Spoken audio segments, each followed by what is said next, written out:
$84,000 in annual public spending is being allocated to support a single homeless individual, while the families of New York are being forced to liquidate their savings to cover a median rent that has spiked toward $5,000 a month. The streets of Bensonhurst have exploded into a full-scale revolt because the local management has reached a state of total fiscal and operational insolvency. Massive protests in Bensonhurst last night.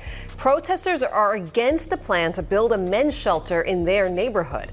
Eyewitness News reporter Phil Tate is live at the site of the proposed shelter with more. Phil, good morning.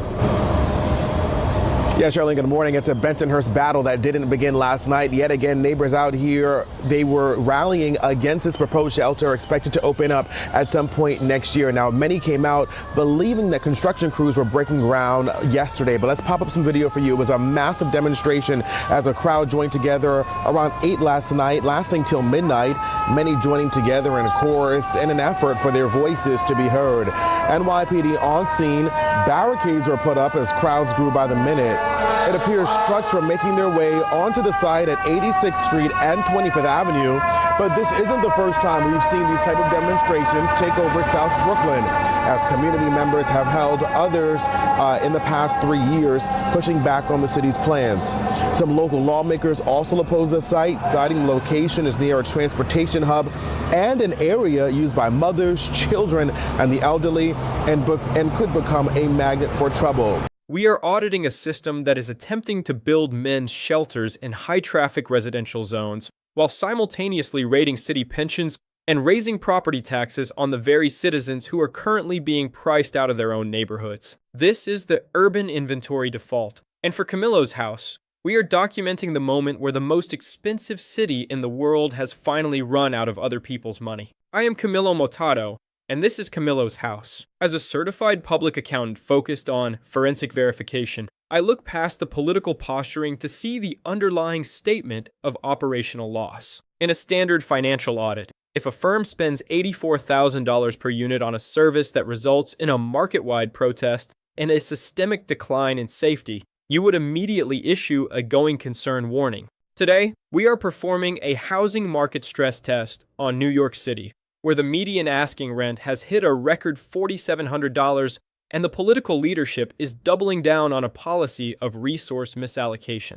We are analyzing why the supply and demand ledger has suffered a 20-year breakdown, leaving the city's human capital in a state of permanent affordability crisis. The operational conflict, currently centered at 86th Street and 25th Avenue in Bensonhurst, represents a total management failure in urban planning. Last night, the neighborhood reached a boiling point of volatility as hundreds of residents surrounded a proposed homeless men's shelter site to block construction crews from breaking ground. From a forensic perspective, this is a community asset impairment. The residents are auditing the reputational risk of their own streets, arguing that placing a shelter near a major transportation hub in areas frequented by mothers and children creates a magnet for trouble that devalues the social equity of a neighborhood. The NYPD had to deploy barricades to manage a crowd that stayed until midnight, a clear sign that the insecurity premium of this project is too high for the local stakeholders to accept. This is not a one-time variance in public sentiment. It is a recurring liability.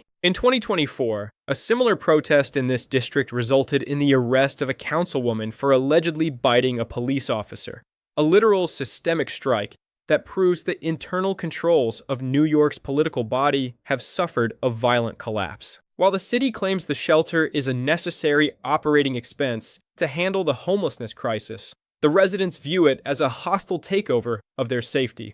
When the management of a city ignores the impact study provided by the taxpayers, you end up with a forensic backlash that stops productivity and forces the law enforcement ledger into overtime. To understand why these shelters have become such a contested asset, we have to audit the unit cost of care. New York City is currently spending $84,000 per year per homeless person. In any professional environment, that is a premium service tier. If you were to perform a comparative valuation, that $84,000 is significantly higher than the median income of many hardworking New Yorkers. As a CPA, I ask, what is the return on investment for this capital? We are seeing a default on results, where the streets remain crowded, the shelters remain magnets for conflict, and the social liabilities continue to mount. This is a management fee without the management, where taxpayer money is being liquidated into a system with zero accountability and no path toward financial solvency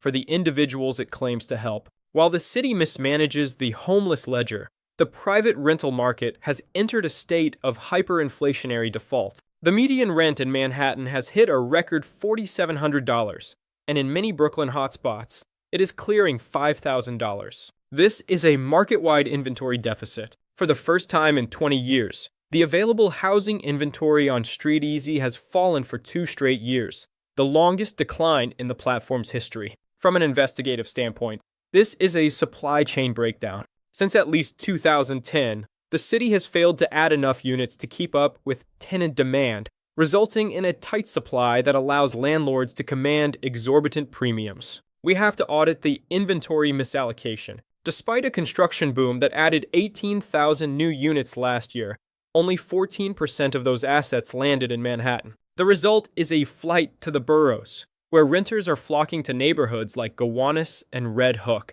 driving leases up by 203% in a single year. Families who have lived in walk-up units for years are now finding their rent-to-income ratios becoming insolvent. Even luxury buildings that saw a temporary price correction in 2025 are now revaluing their units at double-digit spikes. When you have an expert appraiser like Jonathan Miller calling this a vicious cycle, you know the real estate balance sheet of the city is nearing a structural collapse. This is where the political policy default of Zoran Mamdani becomes a material breach of trust. Mamdani's agenda includes raiding city pensions and raising property taxes, while simultaneously betraying the base by cutting rental assistance. Just yesterday, reports surfaced that he has walked back his support for an expansion of rental aid, a policy devaluation that leaves thousands of low-income stakeholders without a safety margin. From a forensic perspective, you cannot raise the operating cost of owning a home through property taxes while liquidating the support for those who can't afford the rent. It is a double-entry failure that squeezes the middle class from both sides of the ledger. Mamdani is talking about property tax hikes as a way to recapitalize the city budget, but that cost is always amortized and passed down to the tenant. Every dollar the city takes from a landlord in taxes is a dollar that gets added to the monthly rent of the family living in the unit. This tax-to-rent transmission is a forensic fact that the current administration refuses to acknowledge. By raiding pensions, they are liquidating the future of city workers to pay for the operational deficits of the present. It is a Ponzi-style governance where the retirement assets of the public are being used as collateral for a failed housing strategy. The Bensonhurst battle is the first sign of a universal market rejection. The residents aren't just protesting a shelter. They are protesting a valuation system that prioritizes high-cost social experiments over local stability. If the city is paying $84,000 a year per person for shelter, they should be able to procure a site that doesn't impair the safety of a residential transportation hub. The fact that they are forcing this project through despite years of documented opposition proves that the internal controls for public consultation have been overridden by the executive management. We must also audit the affordability gap. When the median rent is $5,000, you need an annual gross income of at least $200,000 just to meet the 40 times rent requirement used by most brokers. This barrier to entry has turned New York into a gated asset class, where only the top-tier earners can remain solvent. For the middle market tenant, the search for an apartment is now an exercise in despair. Searches take months. Broker fees add a 15% surcharge to the initial capital outlay, and the tight supply means you are compromising on quality just to stay within the borough. The final reconciliation of the New York housing audit reveals a city in total operational arrears. You have a homelessness strategy that costs $84,000 per unit, but results in community revolt. You have a rental market where the inventory is at a 20-year low and the median price is a record $4,700. And you have a political leadership under Zoran Mamdani that is raiding pensions and cutting assistance while raising the tax burden. This is the insolvency of the urban model. My forensic verdict is that New York is suffering from a systemic governance default. The supply and demand ledger cannot be balanced by taxes and shelters alone. It requires a liquidation of regulatory barriers and a fiscal audit of where that $84,000 is actually going, until the management at City Hall stops amortizing the costs of failure onto the taxpayers. The revolts in Bensonhurst will only spread. We are looking at a market correction that will be painful, violent, and costly for every stakeholder involved. But I want to hear from you. Is $84,000 a year per person a reasonable expense for homelessness, or is it a forensic sign of government waste? If a men's shelter were being marketed to your neighborhood, would you audit the risk and protest, or would you vouch for the asset and welcome it? Let me know in the comments. Your perspective is the only audit that matters when the safety of your street and the solvency of your rent are sitting on the negotiation table. I'm Camilo Motado for Camilo's House. Subscribe to stay informed on the numbers, the laws, and the truth behind the headlines. Stay safe.